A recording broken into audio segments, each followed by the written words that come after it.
So I do want to say for you two and for anyone who watches this later that my heart is so in this, and it's so in education, and it's in what you're doing, and I remember it, and I'm proud of the teachers that are out there fighting the fight right now. I know that it's not easy. I know that it's different, and especially, I think a lot of teachers are sort of extroverted, and it can feel lonely if you're doing it through Zoom and wherever you are. It can even feel lonely just looking at masks out there. And so I know there's a lot going on. I know that I guess this is what I want to say. I'm not trying to diminish the challenge. At the same time, I could agree with you about the challenge, and then we'd all be stuck. so I'm not going to do that. but I do want you to know that I really do have a heart. And so there are basically there are a few sort of like policies that Whit and I stand by, and one is that the answer is inside of you. Always, it's in you. Whatever you come here struggling with, whatever question you have, it's in you, and it's only your thinking that's preventing you from seeing that. And so because of that, the coaching that we provide, it's not about strategies per se, and it's never going to be like, here are 5 steps to success. It's always going to be about revealing your thinking so that the thinking can be evaluated, and it will only ever be evaluated by you. so I'm never evaluating your thinking. I'm really only revealing it. I just want to see it. And so I'm going to ask questions, and sometimes the questions are going to be annoying, but it's just to bring that out. and then the other piece of it is that we believe that every single obstacle is a thought obstacle, and there are no exceptions. And so, when you're in it, you're like, but this is a real obstacle. And I'll be transparent, me too. When I'm in it, I'm like, but this one is real. And when Whit's in it, she's like, but this one is real. But the idea, what we choose to believe, is that there are no exceptions, that every obstacle is a thought obstacle. And like I said, our main reason for thinking that is, what does it put in our R line? What result does it produce? If I agree with you, we could all sit here and comfort each other about how hard it is, but then that leaves you nowhere. So I'm gonna hold space for this. I'm trying to think of how to start. You had such good questions, Monica, and you guys can really unmute if you want. And this is going to be very, very conversational. I put this together. I don't know how easy that is to see from where you are, but basically this is what I did. I coached myself on the obstacles that you presented, and they were great. Brooke, there, I have some of them down here. It's like, what do I do if I've got parents blaming me for their students' performance? Students are saying I studied, but I still did poorly on the test. Students who want extra credit, even though they didn't do any of the work up to this point. Students have like parents who are providing a supportive environment, and they just don't care, and it seems like they don't understand the consequences of their actions. Students distracted by cell phones in class, incorporating a growth mindset without offering the retest, which I know is like sort of a hot button issue in education, and just generally having the kids take more ownership over their education. These are brilliant questions. I mean, these are the questions that are like at the foundation of teaching. And I'll say, and this is kind of fun when you get into this mindset, I like to be inspired. I like to work from a place where I'll get this and I feel inspired. And that's literally how I coach myself for this Zoom. And it's something that I noticed even happened in my teaching, because early on, I was assigned the same subject like more often than I wanted to be, and it was so boring. And so what I started doing was intentionally not prepping lessons, because I wanted the excitement. I wanted the feeling of a student saying, but Mr. Rail, down here, we've got A level, B level, C level problems down here with the third one and the C level. I don't know how to do that. And I got this moment of like, I probably don't either. Not right away, you know, like what it presented was an authentic experience of let's go figure this out, because this is the thing, I'll get this. That's the difference between me and the student, is I'm 100% sure I'll get to the answer, and the student is probably 99% sure they won't. And so that's the only difference in that moment. And it's so funny to me that like teaching all these students that thought I knew, I'm like, yeah, I don't know either. I think I was even sharing with Brooke a little bit ago that I liked creating PowerPoint presentations and then not reviewing them from the previous year. And I would tell the students, when I click next, we're all going to be equally surprised at what we see on this next slide. And you know, I really don't recommend that as a teaching technique. However, I do recommend it as a mindset, that it's very fun. And so similarly, I feel it again right now when we're looking at, okay, what do we want to talk about in this conversation? And so something like, you know, what do I do when teachers are blaming me for their students' performance? I'm like, yes, that's like a, you know, if we're doing our working out of the textbook, that's a C level problem. And I haven't prepped it. I don't know. and I love it. But I did prep this. I prepped a mindset for it, of how I get into a mindset before this call. So last time we talked a little bit about this CTFAR concept that we have going on here. And so I just put in the C line, sort of the summary of all those things. Students not performing. Now I have my hands a little bit tied, because if I were coaching to those questions, students not performing is too vague to go in the C line. That's a little bit of a judgment that I'm making. And so I just put 70% on there so that I had some hard lines. I've got like I'm teaching, and in my evaluation as a professional teacher, in terms of their effort, their behavior, and the actual scores they're getting on things, they're not passing. And so that's sort of where I'm starting. And then, you know, this is where I'd be curious to hear sort of what default thoughts will be coming up for either of you. But the one, if I kind of drill down, I'm like, why does that bother me so much if they're not? And ultimately, I'm like, well, it's my job. Like I'm supposed to be the one who can right this ship, and I'm not doing it right. Like that, ultimately, that's the thing. Like, man, if I give a test and no one's passing it, I assign meaning to me. And so that's a super important question to ask yourself and to ask your students when that relationship exists, is you're saying, what am I making this mean about me? This thing that's in this circumstance line. And so as I kind of saw, I'm like, yeah, I'm not doing it right. And I don't know how I put in there. It's just a common thing that we hear from clients, but I don't know how. And it could be, I don't know how to adjust, or I don't know how to fix it, or I don't know how to do it any better, or, you know, like whatever, but there's some sort of an I don't know how in there, and it makes you feel defeated. Are there any other thoughts that either of you think when the people below you are not performing to where you think they should? For me, I mean, it's questions like, well, why aren't they? Why aren't they? Why aren't they? Why aren't they? I get, yeah, also the stuff about me, but also why aren't they? Why aren't they? Mm-hmm. I've said this a million times. Why aren't they? Why aren't they listening? Why Yeah. didn't they hear me all the other million times I said it? It's perfect. It's perfect. So one of the techniques you can use with this is that why aren't they is going to bring up one emotion, and it might be kind of soft.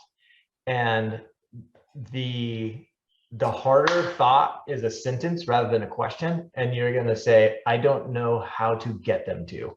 I don't know how to get them to pay attention. You know, Okay. and, yeah. And so you'll notice that thought feels a little worse than the question, which is good, because you want to get that accurate feeling. That is not the feeling you're living from 100% of the time. It's just the one. It's the one that pops up that you don't like. Mm-hmm. Mm-hmm. Brooke, I know that your teaching is more with adults or like other nurses that are below you. Do you have anything different that comes up in your thought line when they're underperforming? Yeah, I mean, I've had similar thoughts as you Okay. guys are sharing, and yeah, just thoughts of you like more the question like why are you not doing this? Like, this is your job. Like, Uh-huh. can we just do our job? Uh-huh. Yeah, no, those are great. And that's actually slightly different and maybe even more accurate for you, Monica. It's that one is the thought is they should do their job. Mhm. They Yeah. you should do this better. You should be, doing these things. And that's another really emotion provoking thought, that comes up that tends to make us feel sort of oftentimes in a weird way anxious, because it's like something like I need them to do something that I can't make them do. And I'm like, oh, I hate how that feels inside. Yeah. Yes. Perfect. Super good self-awareness. That's really helpful. So then when you feel that, so it could be defeated, it could be hopeless, it could be anxious, if we were to get into really needing them to do something different. And I know that's a feeling that comes up, especially for teachers when there are end of course exams. And I'm like, no, I need you to do this. Like, and same thing with like AP exams. Yeah. The first time I taught AP in Texas, it was so different. Like, I don't think there was one single kid that should have been in that class based on the prerequisites that would have existed when I was in California. And so one of the students, when it was the AP exam day, I bought him breakfast, and I'm like, all right, you're gonna go do this. And it was easy to buy him breakfast because here there were like only 8 people in that class. The school was so small. But I walked out and one of the kids had a pillow. And I was like, why do you have a pillow? And he's like, well, I don't know this, so I'm just gonna take a nap. And I'm like, dude, like I've got some value in this, like how you perform. And so I got to do a lot of personal growth when not one student passed. Not one, no threes out of this entire crew. And so I was like, man, this is some self-worth that I get to check on and grow from. But yeah, exactly. I was anxious thinking of that, taking that. I was nervous. Frustrated too is a feeling that I can feel, like that frustration when I have some of those thoughts. Yeah, for sure. And definitely like first day of the next year, I'm like, listen, if you're not taking this test, go drop the class. This is a very small school. I teach all of the math classes. You'll still have me as a teacher, just in a different period. But all that, it's actually an interesting thing, because this is what I did is I dug in and defended. I looked at that and I'm like, no, that's got to be they need to put different students in my classroom, because I'm not looking at what adjustments I need to make. I'm not looking at how it might be different to teach this class in this small town Texas school versus a Los Angeles, California school. Like I'm thinking, no, I solved this problem. You guys need to get on board. I'm really digging in and defending because my value's threatened, right? In this case, I blame things that I have no control over. And this is where, it could even be the student's mindset, of the kids today, like that kind of stuff. Nice. I just put the solution completely outside of me where I have no control. Very convenient.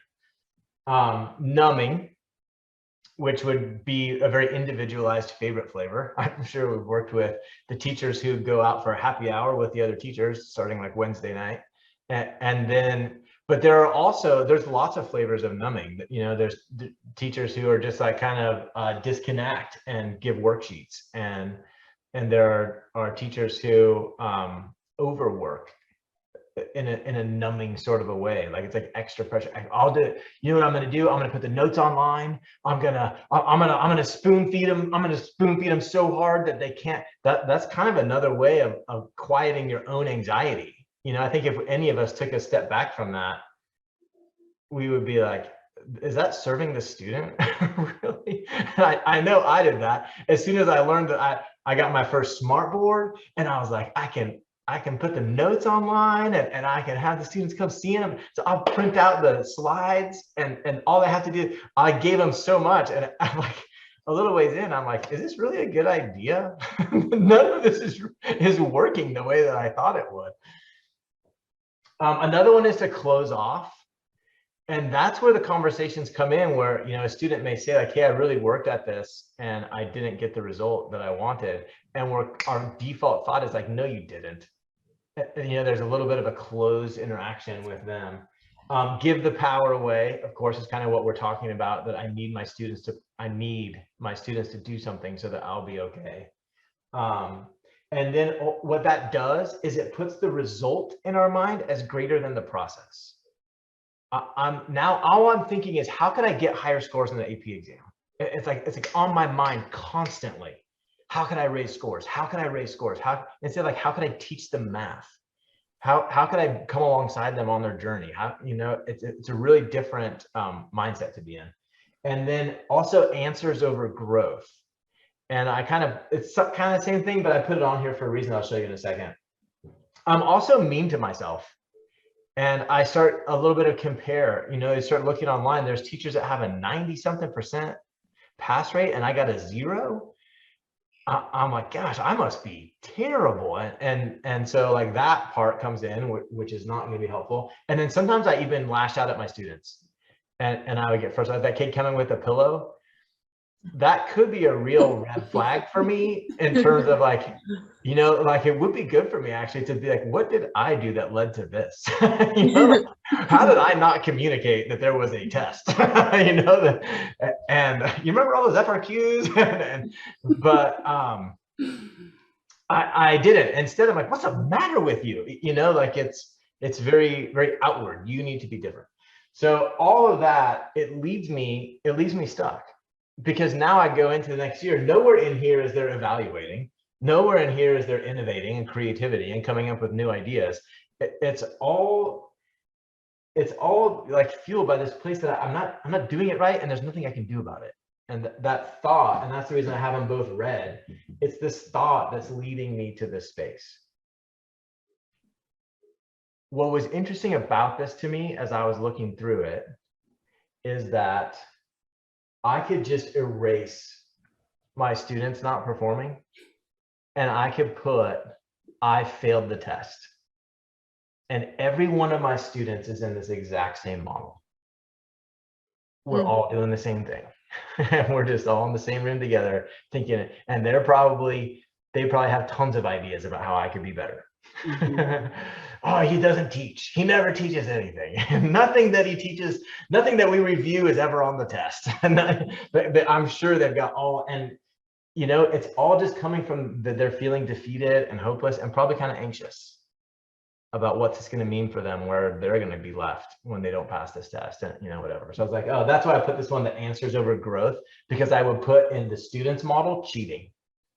Is what comes in, because now all of a sudden results and answers are more important than process and growth. If I could just have the answers, well, then cheating gets really tempting. And that is such, sorry, I didn't even think about it. It's a whole different perspective when I think about that from their perspective. You know, like if all of a sudden that circumstance is the student who failed, you know, I failed the test. I mean, I failed the test. Yeah. Crazy that student is literally going through the exact same thing that we are. I never thought about that. Yeah, that's absolutely very interesting. No, it's what I learned in our first time we did this. I was trying to learn how can I help? And the more I thought about it, the more conversations I had on phones and email, the more I realized that the first thing that I could do is show teachers how to help themselves. Because it's trying to get a student to get out of this model when I'm in this model is like trying to teach math when I don't know math. You know, that like I have to do me first. I've got to go to school and take my math classes, you know, and then I can go teach it. And so, yeah, I agree. It was very eye-opening, and definitely one of those things where I'm like, oh, why did I know this back then? But It's good. yeah, I want to check before we move on if you know in yourself any other actions that are in here that you notice you do when you're feeling defeated, hopeless, or anxious. Crying. And what does that sound like? What's the talk that leads you there? Is that privately or in front of you? Yeah. Perfect. Yeah, it's such a defeated, Hmm. yeah, just I failed. It's a lot of negative on me. Mm. Like I failed. I did this. I did this. I didn't do this. I didn't do this. Hmm. Negative self-talk. Yeah. So good. So good to know. Yeah. The reason that's important is that often this is the first thing that we notice. There's no way to just stay in a good place all the time. Like we're gonna dip into this model sometimes. And so if you're clear on your actions, then you've got a few red flags that you notice where you're like, oh, I'm in the model. I'm in the model I don't want to be in right now. I'm in my default. And so then you can go check, how am I feeling? And if you go look back and like, yeah, I'm feeling defeated. And you can imagine if you walked into a class and you started off class by saying, hey, I just want to check in with every single student in one word, how are you feeling right now? And granted, at first, I mean, that's not going to go anywhere. But if the students were honest, I mean, if you had a connection with the students, you might, I mean, you can almost imagine, you really don't even need to ask. There's going to be fear, and there's going to be dread, and there's going to be defeated, and there's going to be hopeless, and you're like, oh, it's really good for me to know what's fueling the people that the students in my classroom where what my hope is I want them to do all these things. I want them to show up inspired, and I want them to work hard and be resilient, and when they hit the first obstacle, keep on going. and they're feeling defeated already, like, before it even started. So it's just sort of it's a cool awareness to have. Yeah, as you I can see that. So the purpose of this model, and this is super important. It's not a bad one and a good one. That judgment, we're not interested in, especially because sometimes these are pretty stark contrast. Sometimes the model, they're a little more subtle, the difference. And so it's not really the wrong one and the right one and the bad one and the good one. It's just results, nothing else. And so, like, none of these actions are bad, none of these thoughts are bad. I can just see, oh, neutral as can be, when I'm thinking this is where I end up. Perfect. Exactly where I should end up if I was thinking that, probably. Everything is going right. So then when you're doing this on your own, you put the exact same circumstance in the other side. And I actually didn't start off with this thought when I made this model. I was more thinking, what do I really actually, I started here. I was like, what do I want to feel? What would I want to feel if I was teaching? Especially if I was teaching in COVID and I was teaching in this scenario where it's new, it's more difficult. I need new, I need new answers. Maybe I probably wouldn't even give myself that it's harder because I don't find that thought serves me. But it is different. I'm gonna be definitely looking for adjustments. And so if I'm inspired, then I would ask for help. And I would kind of get some of my pride. I don't know if that's what you struggle with. I did. I wanted to be the kid's favorite teacher, and I wanted to do it better than the person in the room next to me teaching the same thing. And I had pride. I would look for and praise resiliency. And part of that is that I have a belief that the students that you are working with, the people that you're working with through this time, if I go out 30 years into the future, they are the most resilient set of leaders that this country has ever seen, because they went through an education process that was required more resiliency. It was more laden with failure than any other generation before them. And so I'm like, I'm creating the leaders that are 30 years from now that the country will look at and they'll say, wow, hey, those are those COVID kids. and so I'm whenever I see resiliency, I know what they need. So what do I need? If I'm going to be stewarding these kids in this stage, and what do I want them to have? Resiliency more than anything. And so when I see it, even more than putting the right factorization of the polynomial, I'm going to praise that resiliency. I'm like, look at you, like you're wrong 3 times. Yes, you did it 3 times. And it's a very, I'm just looking for a different measure, I guess, when I put it in that framework.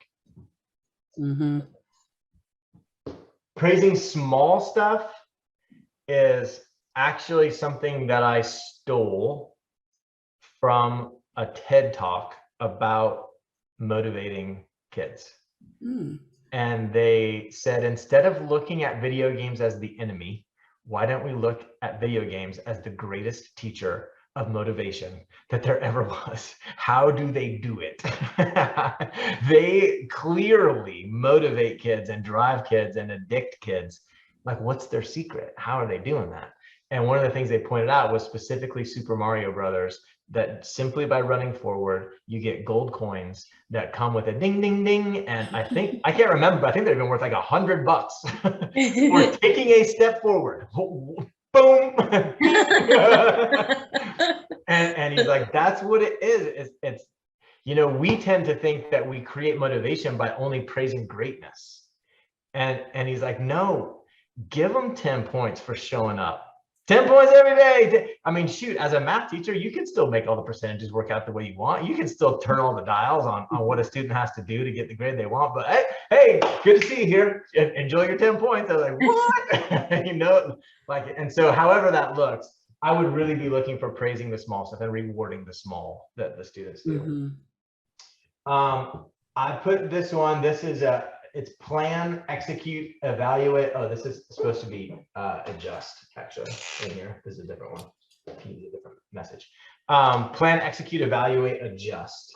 And I put in reality. And this is someplace that I really check myself. Because anytime I'm saying should, a student should be this, a parent should do this, and it's different than what they're doing, then I am making plans in a fantasy. That's not real. That's not what they're doing. And so now I'm coming up with solutions that work in the fantasy I created. They work in the make-believe where everyone's doing what they should, in my opinion. But they don't work in the reality where people are doing what I see them doing. A perfect example of this is there's a woman that I went to high school with who's now a college professor. And she complains about her students on Facebook all the time. And it's always the same complaint. She's like, they never read the directions. They don't read the directions. They're in college. By college, you should be reading the directions. And I'm always reading it now with my mindset. I'm like, but they don't. So why? And so her solution is always the same. I'm going to write better directions. Like, listen to how good I wrote the directions. They're so clear. And she's like, but they don't read them. And I'm like, yeah, they don't read them. So come up with a different solution, communicate differently, because your solution only works in this fantasy that you've created where they read them because they should, but they don't. And so that's what I like in here. And when I'm in my good model, when I'm doing it right, I'm making plans and I'm executing plans and I'm seeing if they work and I'm making adjustments in reality, not in the fantasy in my mind. I support me. And what I mean by that is I've got patterns and routines and, you know, just assistance, anything I can do that puts me in this headspace. I know that more important than anything I do is that I'm feeling inspired. And so I'm probably not going to feel inspired from when the bell rings to the bell rings. And so what can I do? What are my systems? What can I plan, execute, evaluate, and adjust that keeps me in the headspace I want to be in, regardless of how the students come into my classroom? Because I don't want to be counting on their help to keep me in a good headspace. Some of them do great. Some of them are just joys to see, but I don't want to count on them. And then I put on here just sort of generally, I like to create, innovate, and risk. You know, again, just asking myself, what do I want to be doing? I want to be trying new stuff. I definitely do. I want to be taking risks. I want to be doing things where I don't know how they're going to work out, partly because it's super fun, and partly because that's how I'm going to find something new. But then also just how can I create? What can I innovate? What's a new way? I've already done it that way. What's a new way that I can do this? How am I going to solve this problem? Let me not grab my same slides from last year. Let me let me innovate on this thing. And the result of all that, I'm not even going to put that the students do any better. I'm not going to put that their grades go up. I'm not going to put that their test scores increase. I'm not going to put anything that's out of my control in this result. But if I really did all this, I'm going to be proud of how I showed up. Similar to the way I would feel about a student who did all of this and still failed the test. Mm-hmm. I would be genuinely proud. And I would know that the lesson I had taught was bigger than math in that scenario. Mm-hmm. That this is what I want. This is the best I could ask from my students. Mm-hmm. And so I like this result. And Jake, what is the thought? I can't read that. It says, I'll get this, there's no clock. And that's going to be really personal. That, you know, that's me brainstorming mine, and we've got plenty of time for you guys to think through yours, because that's it. Actually, this is so great, Monica, that you teach math, because this is what I do when I'm coaching. I put a box around the answer, not this stuff. This is the answer.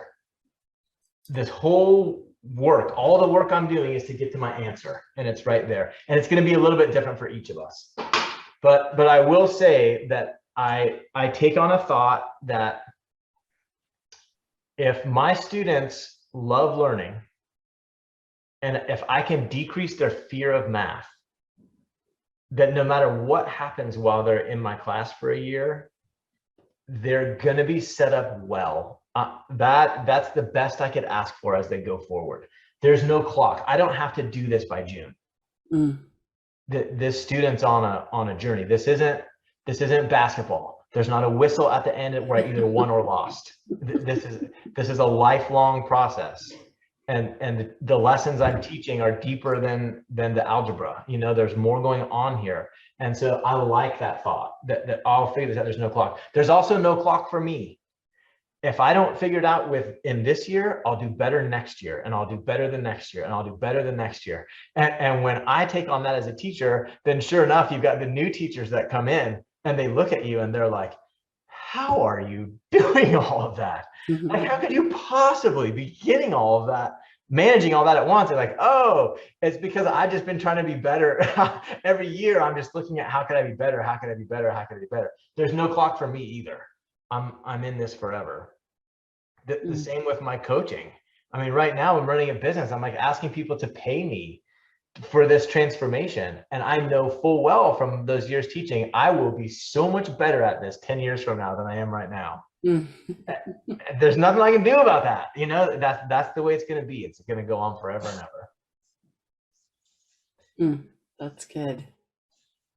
And so that's where you kind of want to look and just check with yourself. And it may not be that you want to feel inspired. You may want to feel committed. You may want to feel willing.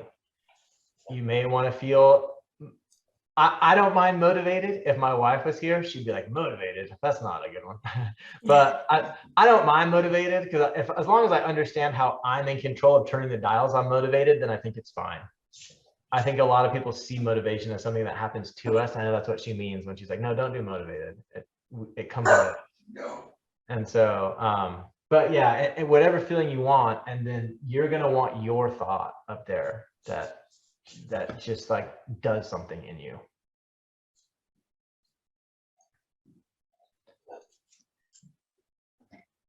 I actually did this for myself before this meeting about this meeting instead of about the students.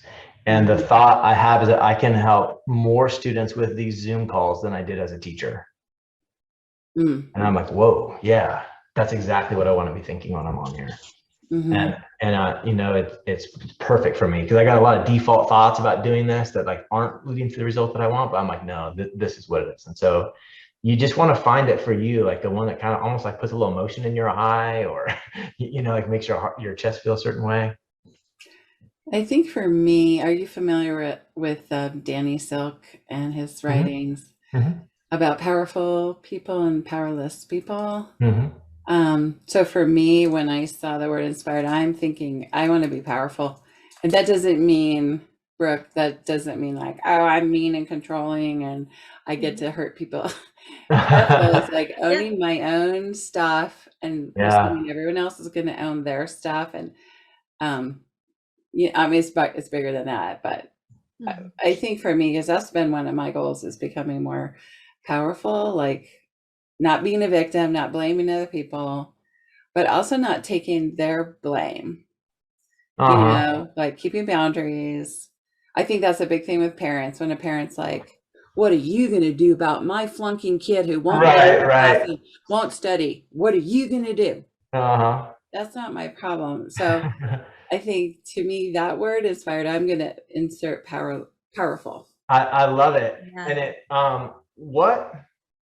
why would you want to be powerful? What does that do for you? Not in terms of like how you act, but how do you think about yourself when you're powerful?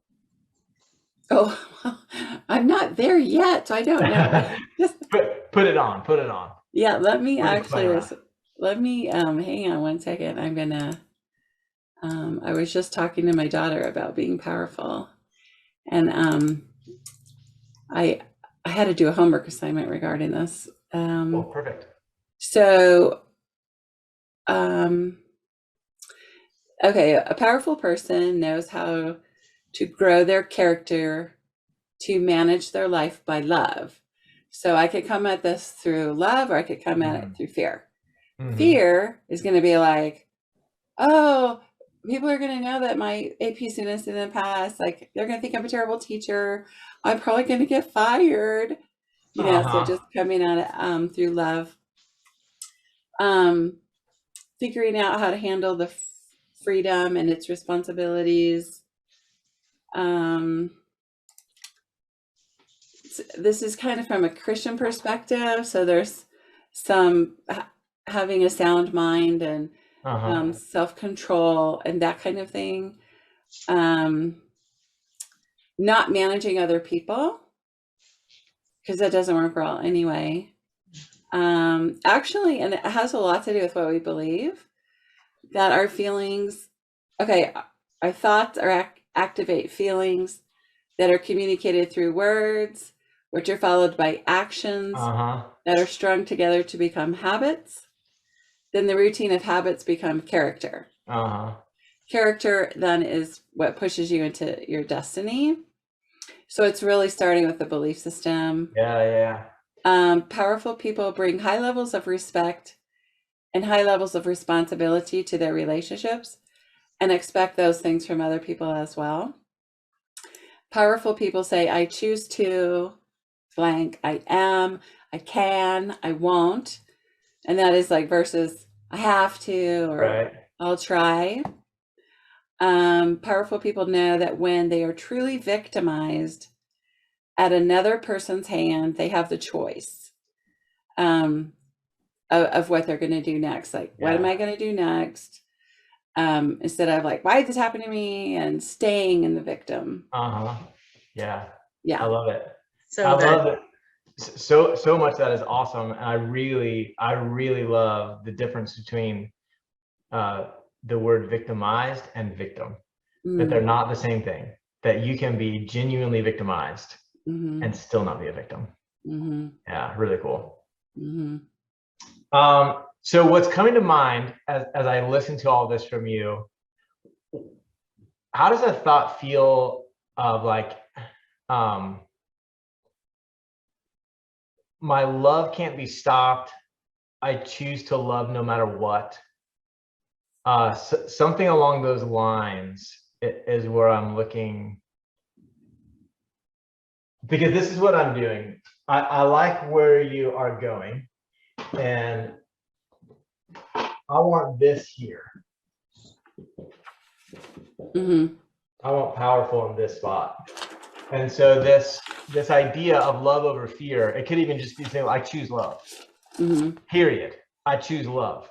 And that's a very powerful, if that's making you feel powerful. Then that whole list, taking responsibility, not blaming, victim, that's all going to be your, that's all of this. You just filled in your whole model of what you're going to do, with the result of being, I'm a powerful person. Mm-hmm. And when you look back at it, I can even see on your face that if you're looking back and all of your students have like D's and C's and whatever, and you honestly looked back and saw yourself as a powerful person, I showed up powerfully for my students. You're like, hey, that good for me. Yeah. Mm-hmm. And they saw that, and they have that example in their life, or someone that showed up powerfully, and yeah, it could be incredible. And especially thinking about if your students felt powerful, you'd have the easiest job in the world. You wouldn't even be teaching anymore. You'd just be talking. I talk, they do, because they all feel powerful. Yeah. Yeah. Yeah. I really like this model, by the way. This is great. Cool. Yeah. I went through a season where Whit and I were both kind of questioning the model versus Christianity versus Christ. Like, are we okay here? Like this. And then you read through, and the whole gospel is people going, prove it. Like, what are we supposed to do? What are we supposed to do? And he's like, believe. And like, what are we supposed to believe on them? But believe they, it's like, oh yeah, okay, sweet. So Jesus is a sweet life coach. I got it. Yeah. Everything's fine. Yeah, I'm actually doing ministry school right now, and I think Whit is doing it too, right? Oh yeah, you're doing BSSM? Yeah. Oh cool, yeah, she is. She's doing it right now. That's why I get to do this. Oh, she's doing it right now. Okay, well, I'll take them. Okay, I'm in my first year, and so one of the things I just learned this week is like, just when you're reading the Bible. Sorry that this just went Christian. I hope everybody's okay with that. Hey, it's steadfast life coaching. Is what we do. Okay. Is like at the end, instead of saying, what am I going to do? Like, you read if you're doing a Bible study or something, what am I going to do? Is change that. What am I going to believe? Oh yeah. Stop having a to-do list, but have a to-believe list, because that's where it starts, right? Yeah, exactly. That's why I get the box. That was so powerful. Yeah, it's lining up all with what you're saying, so it's good. Yeah, perfect. I love it. Anything for you, Brooke? It's so good. It's all so good. I love it. It's so interesting because I was actually doing this, and Monica, I worked through, I've been practicing some of these like models and things also. And so it's interesting because I literally did one this morning, a thought model on, and it was about that, not that my employee wasn't performing, but my employee should step up and help out. Like, hey, here's an opportunity. You should step up and help out. And she didn't. And I had a lot of, my default thinking was not pretty. Like, I had a whole bunch of really not nice thoughts and all these. And so it was interesting. I got all that out. And so then when I went back, and the feeling that I was shooting for was compassion. Okay. In my particular case. And I was like, compassion. And so that when I even just changing that puts me in a whole different perspective to where, like, okay, what do I need to think in order to feel compassion? And I was just thinking, well, of course you said no, like, nice. If I could say no, I would say no, like it was just right, exactly. Like it put a whole different spin, like, okay, yes, good for her for saying no and having her self-care over running herself ragged, and like, So I was able to come at it from a totally different space just by choosing that feeling. Compassion helped me with my thoughts. And so, yeah, so that was a big one for me that came out for me, was compassion for the feeling. Cool. What did you change your thought to? So my thought was more like an accepting one, like, of course she said no. Okay. You know, in a like, why wouldn't she? Like, you know, of course she did. Like, it felt a compassionate way to say it, not like, oh, of course she said no. You know, Right. it was like, you know, of course she said no. You know, Yeah. she gets to say no. She chose self-care. You know, of course she said no, in that kind of a frame of mind, you know, more of that sense than the other. So that's what helped me get to feeling compassionate for her. That's good. Yeah. So Yeah, super good. Love it. Yeah, so that is actually, of course, and compassion are together. Even when it's for yourself, it's, you know, when you let yourself down, that's part of what we teach as a self-compassion script, is that if I find myself producing these results, well, of course I did. I'm a human being, and I do this sometimes, and it's okay. And it leaves me, you know, I'm strong enough to feel defeated. Defeat is just an emotion. So is hopeless. So is anxiety, and I can't actually feel it. And so so of course I did, and I kind of, you know, switched the negative. Instead of mean to myself, I'm like, and I'm strong enough to feel it. Or maybe I really screwed up and I feel guilty, you know, at the end. Like, I'm strong enough to feel guilt also. It's a vibration in my body, and I'm strong enough to feel it. Now, where do I go from here? And it's a really nice transition from when you're being mean to yourself, switching into self-compassion. Goes in that route. So perfect, really good thought, and really well done. I do want to circle back real quick to those like questions. So now that we're in this model, now let's look back, like you're saying, and when a parent is like, hey, you're dropping the ball, and I can say, like, well, of course a parent would say that. What's a parent's top priority? Their kid over what? Everything. You know, like, do I believe in torture? No. Would I torture someone because my daughter was missing? Yes. You know, it's you know, it's you know, of course a parent is going to respond that way. And so then I can be like, okay, I'm not agreeing with it for me though. And so now I get to see, how do I want to show up in this? How do I want to speak to this? It's really okay for this parent to think I'm a bad teacher. It's okay. And that's only though when I'm feeling powerful or feeling inspired, you know, then I don't need anything from that parent for that. If a student studied for hours and still did poorly on the test, I would be super interested in that. Like, either they didn't and they're just lying, which could be. I would give it 80% probability. But it could also be that they don't know how to study. I know my daughter, it was like something that I told her all the time. I would be like, what are you doing? And she's like, I'm studying for my math test. I'm like, you don't even have a pencil.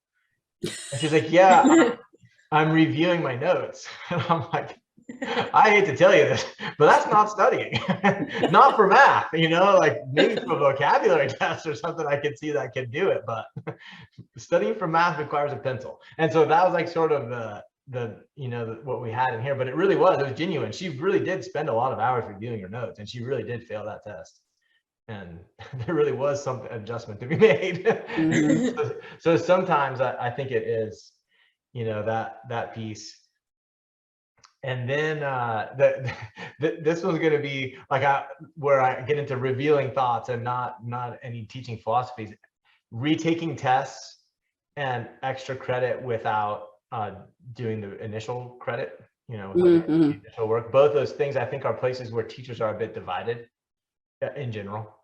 And I don't think there is a right or wrong side to be on that. but there are thoughts that lead to results, no matter what you put in your action line with those two things. And so I do want to support me. And so if the question, I know it wasn't really your question, Monica, but if the question is about like my time, like putting boundaries on my time, I could actually think a growth mindset top priority means that failure is okay, that failure is not a problem. Failure is not to be punished. Failure is to be encouraged. That's a growth mindset. And so if they're failing a test and I'm like, no, you get a 0. Well, I don't know that I'm encouraging it unless I'm presenting it from a place of like, where's our adjustment going forward?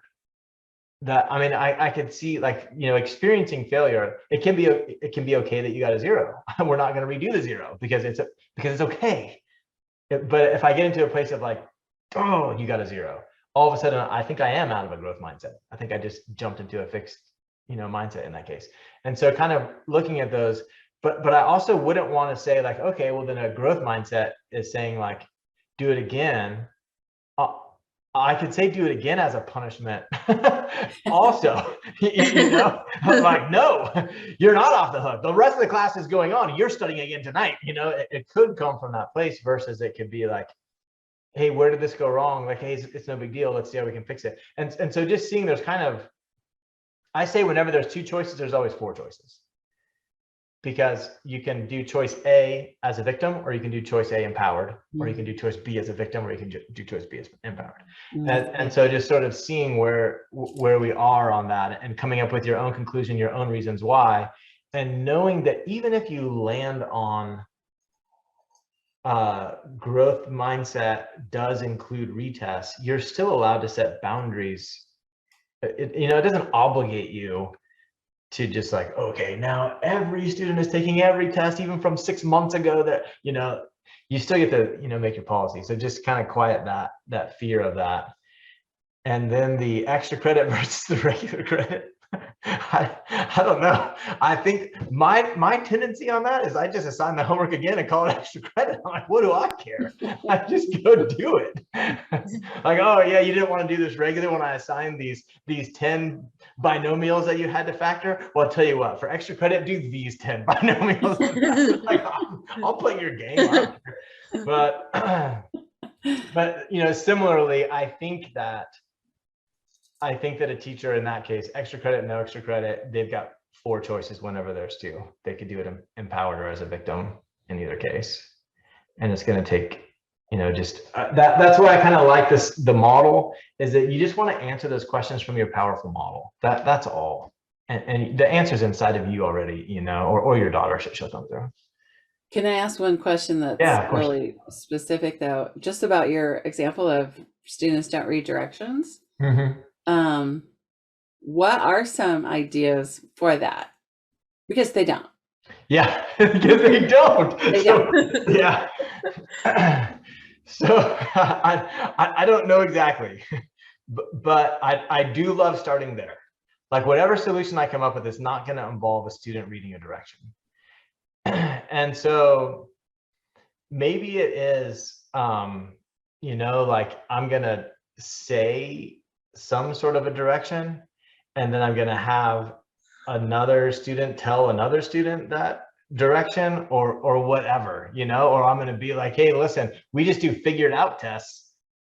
Like, I'm going to put a bunch of problems on here, take a shot at it, you know, whatever. That's what you're doing anyway. And so I don't know exactly what that would be, but I guess if I was looking at what's the purpose of having directions, it's to try and, you know, anticipate where a student is going to make an error or come up short. Mm-hmm. And so if I'm like, let me solve that problem, then let me either make it's okay for them to come up short and I'm going to address it once they do. I know that for a lot of my teaching, I assigned homework knowing the students were going to fail at the homework, knowing that my plan for the next day was to go over the homework. And then kind of showing them that pattern enough times that the students who didn't do the homework, I was like, do you see that you're missing the crucial ingredient of step 3? And they're like, but I don't know how to do the homework. I'm like, yeah, but I want you to go fail at it, because then it's going to make sense tomorrow.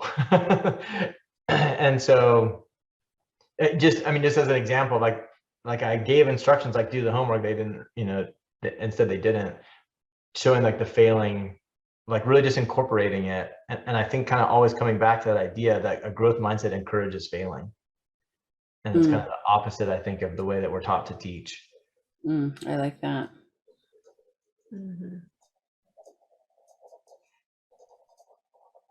There's a guy that I love that I follow, Trevor Reagan is his name. And all of his stuff is about growth mindset and teaching. And he apologized. He said, he's a public speaker. I used to travel the world telling students it was okay to fail. He's like, and I apologize. I will never say that again. It's mandatory to fail. And I was like, oh, that's sweet. That's good.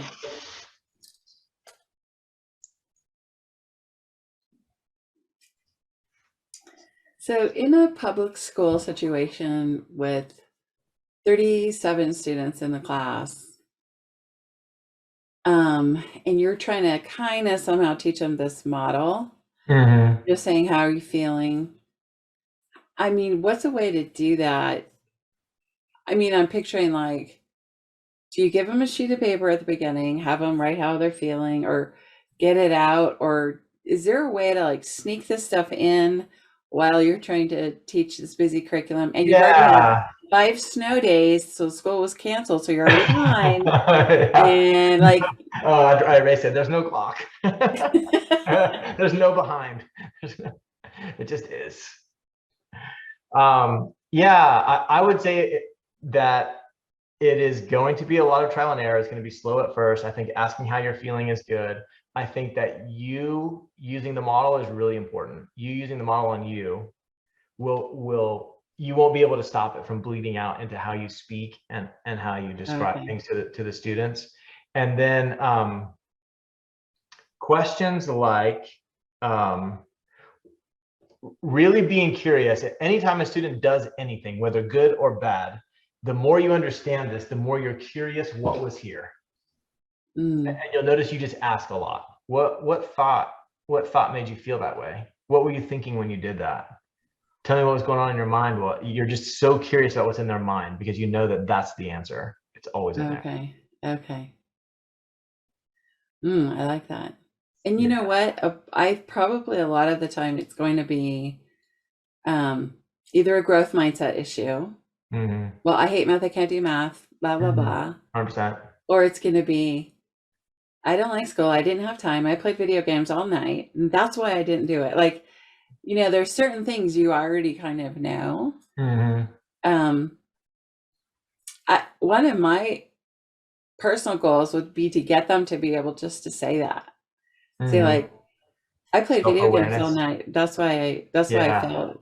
Like I would be so happy I wouldn't be happy, but I already know they're doing that. But you can be happy. Yeah, you're allowed to be happy about it. Just admit that and own it, because they're going to be a better person. Right. If they can just say it out loud, like, I screwed up, instead of lying and saying you wouldn't believe the lies I get, but oh yeah. Just like own it. If I could just get them to own it, like, I hate this class and I never study because it's too hard for me. Thank you. Yeah. I feel like I could start there with them, I don't know. Yeah. So the tricky part of it. So basically what you're describing is I call it holding space. So if I'm going to coach someone, I do 2 things simultaneously. I'm never going to judge anything you say as good or bad. I'm also never going to believe anything that you say. and I'm going to hold that space. And I know that I'm doing it well when the people that I coach are like, I feel so comfortable there, but if a student says to me like, hey, I can't do this, I already don't believe them. Well, no, Mr. Rail, there are these 3 reasons why. I'm already like, yeah, those reasons don't exist. and so, but at the same time, but I love you, but I'm supporting you. I'm on your side. You know what I mean? It's like this tension. It's this simultaneous, like, I'm not going to agree with you so that you can feel comfort. That's not what I'm here for. However, I am so just fanatically your fan. And I'm going to hold those two things in the same space. And it really is something that you have to put on. And I've even seen, I think, especially with Brooke. Brooke is Whit's sister. And so I have watched Whit coach Brooke with her coaching hat on, and she's in this space. I will not believe any excuse that she says. This person said this to me and they shouldn't have said that. No, I will not agree with you that they shouldn't have said that. I will not agree, because then we're both stuck. And she's there, and I watch it. And then at the end, she's like, okay, coaching hat off. I can't believe she said that. You know, like it's like, boom, it comes on. Because it has shortcomings. You don't always want to be a coach. It's not very connecting, honestly. It's not a good way to show up in a marriage. I'm not going to go downstairs and coach Whit no matter whether I have a solution for her or not, because it is very disconnecting. And so I want to know, like, do I have this hat on or do I not have this hat on? And so it's something that, you know, when you're with your students, you're going to be aware, like, I can never agree with any of your excuses, and I can love you so hard. And it's a place that I'm going to be, and you may not like it sometimes, and you may not understand it. And I know why I'm being it. And I'm going to also know that probably I want to turn it off sometimes, because I actually do want to be connected with my students. And so it's going to be a little bit of a. What if their excuse was, I don't like your class and I played video games? I mean, both of those are true. Yeah, I agree. Right? I think it makes perfect sense. I would actually expect that. If I were to put on here, your favorite flavor, I think it would be video games for like 90% of students. Yeah. And so if a student came to me and they're like, hey, if I saw they're on their phone playing video games, or I knew they were up playing video games, I would be like, of course. Yeah, for sure. I'm not going to try to fix the video games. I know that the answer's here. I know the answer's here. Let's figure out what this is. We're going to have to find this one first. And there's a whole process of how do you go from switching when you really believe this one. How do you get 0 if none of your AP kids pass the test? How do you not say I'm not doing this right? How do I not say I'm not doing it right? That's the belief that, you know, but no, I don't like the result. I gotta get over here. And so there's a lot to this, more than just the tool of the model itself. That's when we work with clients usually for 6 months. and then after the 6 months, they sign up again for another, because it's a skill that you're building. Okay.